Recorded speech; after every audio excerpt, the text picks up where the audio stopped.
So this is my first sort of foray into like applying for jobs. I've never actually needed to do that. I've always had either my own businesses or been recruited away from working on those businesses. And so I just found out that I know that everyone on watching this is going to laugh because they all knew this, but recruiters and people don't read your resume. They put it through some sort of automatic thing looking for keywords.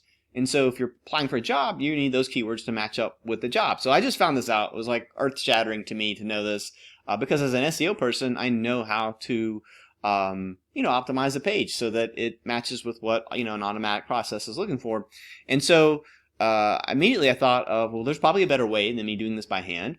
And so I looked at OpenAI. And so this site right here has really two things that you can do. Now, I don't want to go into all the details on OpenAI. I'm not here to sell this to you. This is free, by the way. You can just sign up. I have no affiliation with them. And you can sign up. They do verify that you're a real person with your phone number, so just be aware of that. And you don't want to do the artwork. You're looking for the actual OpenAI. And basically, I'm not going to get into the APIs or any of that, but what you want to do is look for this keyword example. So you're going to come over here to, once you get signed up, you'll have this account, and then you can come to examples and in the playground. And so what you're looking for is extract keywords from a block of text, pretty easy, and then you can just open in the playground. So I've got one here opened, and this is what it looks like. Now, you've got a bunch of different features over here. I'm not going to go into too much depth because it actually gives you instructions on kind of what you want to do here, and you can play with it to get the best results for you. But let's look for a job. So I've got this really cool looking job here, head of growth and marketing, and so I can just copy and paste this right here. That see, what are they looking for? Okay, so I don't really have a whole lot here. A lot of times, sometimes I'll go through and delete anything that is like a soft skill, like good with talking with people. Or anything that just like this word here isn't going to be useful. So I don't really want it in the calculations, so that's okay.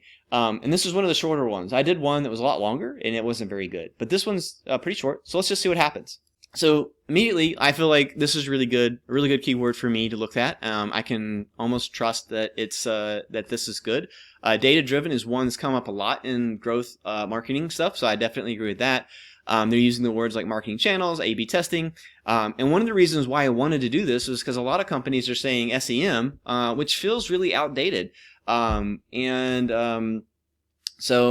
that was what I was like, oh, do I need to use the word SEM, or do I need to use words like AdWords, because Google Ads is no longer called AdWords. I mean, pretty soon now they're going to say, hey, are you good at Looker, instead of Google Data Studio. So this was just a really quick way for me to take a job that I'm interested in, drop it in here, figure out what the keywords are so I can adjust my resume so that I can get past that first sort of scan. So I'm hoping this is useful for you, and that helps you, find a new place to work.